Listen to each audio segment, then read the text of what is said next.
Principios de cirugía oncológica. El cáncer viene a ser una enfermedad muy antigua. El término viene por primera vez desde el siglo IV a.C., el tiempo de Hipócrates, el cual señala que la palabra cáncer viene de carcino o carcinoma, que tiene que ver con relación al cangrejo, es decir, a la forma, a la proyección que los tumores se evidenciaba en el paciente. Pero como les había comentado, el cáncer no es una enfermedad nueva, tiene tiempo, además es tan antiguo como la humanidad, y no es una sola enfermedad, es el conjunto de más de 100 enfermedades, en el cual consiste en que las células crecen de manera incontrolada. Nosotros tenemos un aparato que es el ADN, a partir del cual se generan nuevas células hijas, ¿no? Normalmente las células humanas crecen y se dividen para formar nuevas células. Cuando las células normales ya envejecen o se dañan y mueren, las células nuevas las reemplazan. Pero existe una instrucción para esto, que es la apoptosis, que es la muerte celular programada.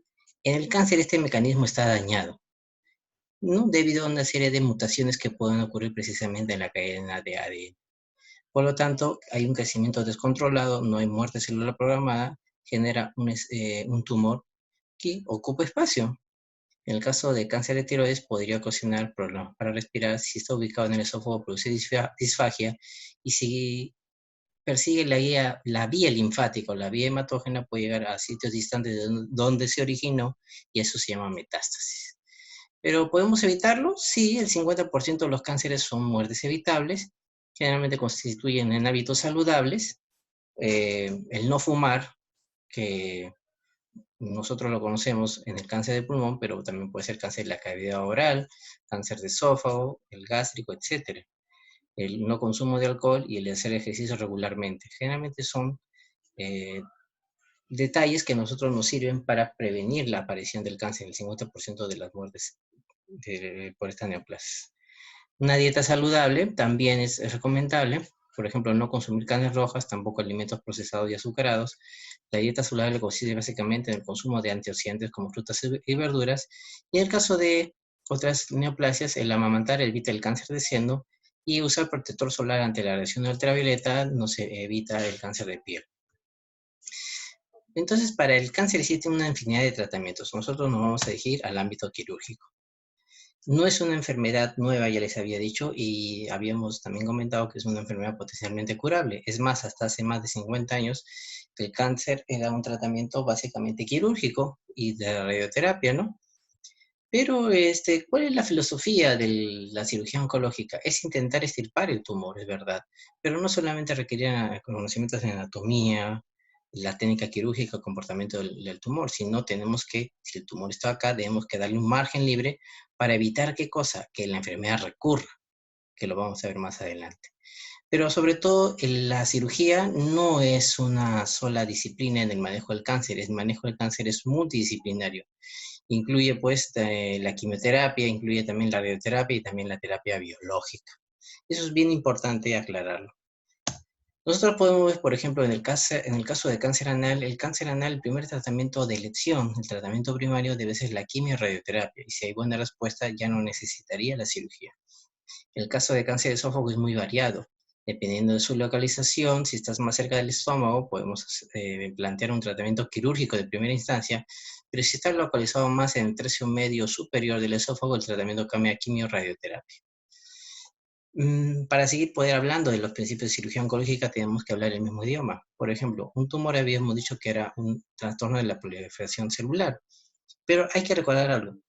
Hay un trastorno, hay una proliferación excesiva de células que no tienen relación a sus demandas metabólicas. Por ejemplo, si yo tengo una herida, que es una pérdida de solución de continuidad en la piel, por ejemplo, ahí va a haber un aumento de la proliferación celular, pero eso no es cáncer, porque esa herida, esa pérdida de solución de continuidad, esa proliferación que se está produciendo en esa zona, obedece a una demanda fisiológica llamada cicatrización. En el caso del cáncer, en el caso del tumor, es precisamente proliferan, pero no guarda relación con la demanda fisiológica. Prácticamente es una masa que se forma virtualmente autónoma y puede dividirse en dos tipos: el benigno, que tiene un crecimiento limitado, y el maligno, que tiene la siguiente característica, que invade los tejidos adyacentes, profundiza y puede dar siembra a distancia.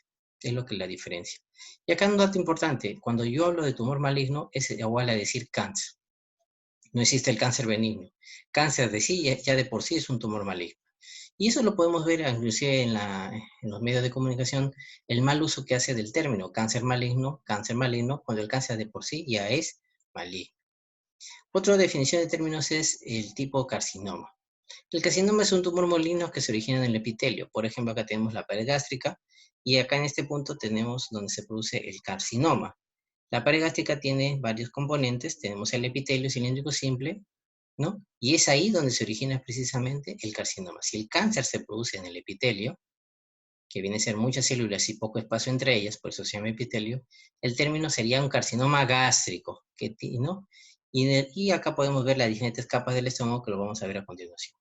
Ahora, si el cáncer se produce en el tejido conectivo subyacente o en otro tipo de tejido conectivo, porque es una amplia variedad de tejido conectivo que puede ser de los vasos sanguíneos, del hueso, de la grasa, de los cartílagos, de los músculos, de los nervios, el término que se acuña es un sarcoma. Ahora, también hay que ver los tipos de biopsia. La biopsia es la finalidad de tomar una muestra para finalmente determinar por microscopía y macroscopía si es un tumor maligno o benigno. La biopsia puede ser quirúrgica y esta puede ser incisional. Incisional, cuando nosotros, por ejemplo, acá hacemos una incisión en cuña, tomamos un fragmento, no sacamos todo, un pequeño fragmento del tumor para estudiarlo. Esa es una biopsia quirúrgica incisional.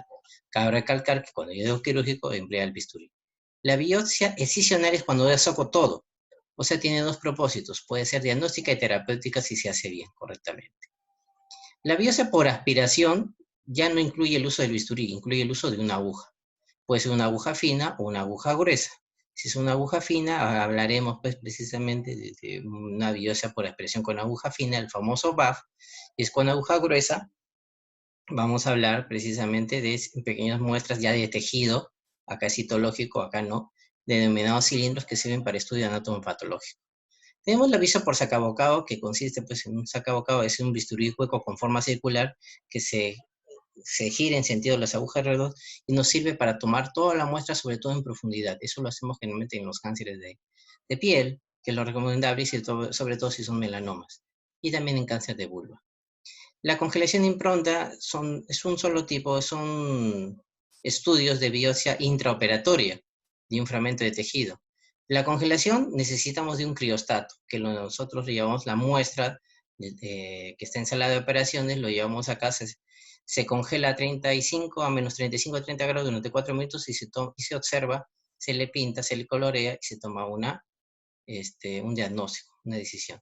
La impronta también es un estudio intraoperatorio, pero es un diagnóstico citológico. Se saca la muestra, ¿no? Se esparce la muestra alrededor de una lámina portaobjetos y se pone a estudiar, y es un estudio citológico. En ambos casos, los dos son estudios intraoperatorios. Para tomar decisiones, por ejemplo, si esta es una muestra que está localizada en la cavidad abdominal, y yo sospecho que viene del estómago y me confirma que es un carcinoma gástrico metastásico, sencillamente me sirve para la toma de decisiones. Ya no procedo a hacer una cirugía tan radical porque ya la impronta me dio un resultado. El cáncer puede ser temprano o avanzado, va a depender del órgano afectado. Por ejemplo, si es del estómago, nosotros sabemos que existe el cáncer gástrico precoz y avanzado. Si es un carcinoma gástrico que se origina en el epitelio, el carcinoma gástrico es aquel que llega como máximo hasta la submucosa. Es un carcinoma precoz. Pero si es un avanzado, significa que ha comprendido de la mujer propia hacia adelante. En el caso de la mama, por ejemplo, un carcinoma de precoz de mama, un carcinoma temprano de mama, tenemos que ver que la mama está compuesto por lobulillos y conductos. La unidad ducto lobulillar, ¿ya? Que lo podemos ver acá. Acá está formado por lobulillos y conductos. Cuando el cáncer se produce en este epitelio ductal, que es el más común, se llama carcinoma ductal. Entonces, nosotros tenemos 3 eventos significativos en la historia natural del cáncer. El cáncer, por ejemplo, se puede originar en el colon transverso, acá está el tumor, eso se llama T, ¿no? Que dependiendo de su localización, el T se puede medir de acuerdo al tamaño, de acuerdo a la profundidad de invasión. Luego tenemos el N, que son los ganglios a los cuales se disemina ganglios linfáticos regionales, y finalmente la vía metastásica a distancia. Tenemos el TNM. La suma de los 3 me da los estadios clínicos. Vale decir que a mayor estadio, mayor será digamos, el grado de enfermedad. Entonces, por ejemplo, yo lo voy a pasar por alto esto, el tumor primario de la mama se mide de acuerdo al tamaño, T1, T2 y T3. Miren, el T2 es un tumor de mama que mide entre mayor de 2 a menor o igual a 5 centímetros y el T3 mayor de 5 centímetros, ¿no? Y también puedo seguir formas diferentes en T4. También si hay compromiso de ganglios en la axila, si son únicos, si son, digamos, un conglomerado, si hay ganglios en la cadena mamaria interna, miren cómo cambia el estadio, si está comprometido infra o supraclavicularmente, y me da un estadio, por ejemplo. Nosotros tenemos que tener el TNM para decir si es un cáncer de mama temprano y un cáncer de mama localmente avanzado. ¿Se dan cuenta? En el estómago era más sencillo. Cuando digo que es un cáncer gástrico precoz en mama o cáncer gástrico temprano, cuando compromete hasta su mucosa. Y cuando digo que cáncer temprano en mama, depende pues de qué estadio sea. Si es un tumor que mide, por ejemplo, 3 centímetros, no hay ganglios en la axila y no hay metástasis a distancia, sería un estadio 2A que corresponde a un cáncer de mama temprano. Entonces, el concepto de cáncer temprano y cáncer avanzado, ¿de qué va a variar? Según el órgano que tú me estás hablando. No es lo mismo hablar de estómago, ya lo vimos, que hablar de mama. Y bueno, esto ya lo vi. Esto lo voy a avanzar.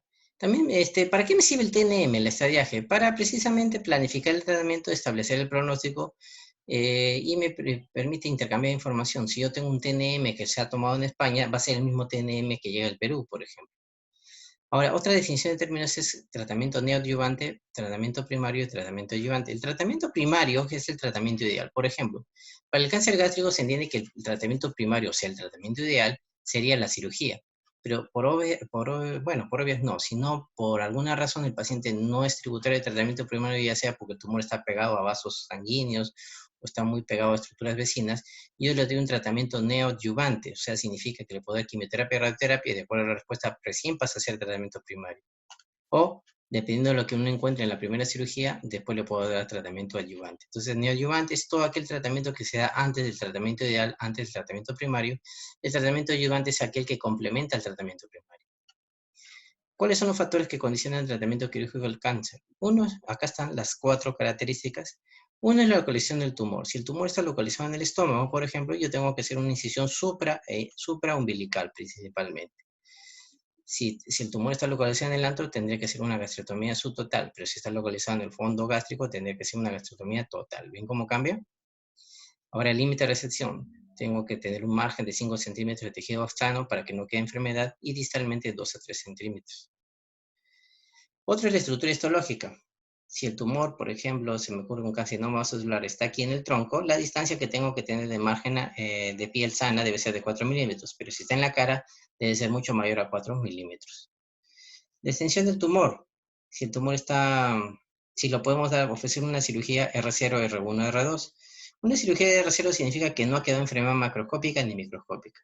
Una cirugía R1 significa que ha quedado enfermedad microscópica, por ejemplo, bordes comprometidos. Y una cirugía R2 quiere decir que ha quedado enfermedad macroscópica. Eso tiene que ver con la radicalidad, que muchas veces decir radicalidad es igual a decir R0. Por ejemplo, si hago una gastrectomía total radical, ¿qué significa? Que yo he sacado el estómago y no ha quedado enfermedad macroscópica ni microscópica. Eso significa. Otro aspecto que condiciona el tratamiento quirúrgico es el estado del paciente. Si el paciente tiene un buen ECOG, por ejemplo, es un paciente sintomático, pero que puede trabajar y realizar normalmente las actividades diarias, es un paciente que fácilmente se puede operar. Pero si tiene un ECOG 4, por ejemplo, incapacidad grave, está encamado todo el día, ese paciente no se puede operar a pesar que el tumor anatómicamente y clínicamente puede ser resecado. Entonces, la manera de evaluar el estado funcional del paciente, tenemos la escala de Karnofsky, que es más compleja, y la que hemos usado es la escala del ECOG, ¿no? Para decir, generalmente los pacientes ideales para operar es el 0 y el 1, los pacientes que no se operan son el 3 y el 4, y el 2 había que hacer junta médica para evaluar riesgo-beneficio, ¿no? Entonces la cirugía puede ser una cirugía diagnóstica a través de una biopsia, una cirugía exploradora, ya había explicado la cirugía de biopsia, me había olvidado el curetaje viene a ser, por ejemplo, un raspado que nosotros hacemos, por ejemplo acá, un cáncer de endometrio, aquí abrimos la vagina, metemos una cureta, hacemos un raspado y tomamos una muestra. Ese es un curetaje. Esto anteriormente ya lo había hablado. Y el cono significa una decisión de la parte del endocervix y endocervix para estudio. Y esto lo mandamos a estudiar. Hay zonas en que no se debe hacer biopsia con intención curativa, por ejemplo, el hígado, vesícula biliar, riñón y ovario, y tumores partes blandas, no debería ser una biopsia percutánea porque puedo diseminar la enfermedad. Recuerden, en casos con intención curativa. ¿Qué más podemos hablar de la cirugía de cáncer? Bueno, nosotros importante es que hablar que el cirujano oncólogo está entrenado para realizar cualquier tipo de procedimiento quirúrgico, que generalmente no es realizado por el cirujano general, pero el primer punto importante del cirujano oncólogo es preservar la vida. 2, la función del órgano. Y 3, y en último lugar, es la estética. El cirujano oncólogo debe conocer la historia natural y la biología del tumor, para que de acuerdo a ella realice el tratamiento adecuado. Debemos conocer no solamente voy a sacar el estómago, sino cómo lo voy a reconstruir, cómo voy a rehabilitar ese tracto gastrointestinal. Y debo estar consciente que debo erradicar la enfermedad, ya sea quirúrgica o de manejo multidisciplinario, con quimioterapia y radioterapia. Entonces, el tratamiento multidisciplinario es lo que va a ayudar al paciente finalmente a vencer el cáncer, y la cirugía oncológica forma parte de ello, ¿no? Son muy escasos especialistas que hay en el tema. Miren, solamente hay 2 oncólogos por cada 100.000 habitantes hasta marzo de 2002, ¿no? Datos del Colegio Médico del Perú, ¿no? Actualmente ahora tenemos 4 institutos, uno en Irén Norte, otro en Irén Sur, el INIEN, que es a nivel nacional, y ahora tenemos el que está en concesión en el departamento de Junín. Entonces, esto es lo más importante, pero lo más importante es conocer la biología, seleccionar bien los casos, más que la técnica quirúrgica.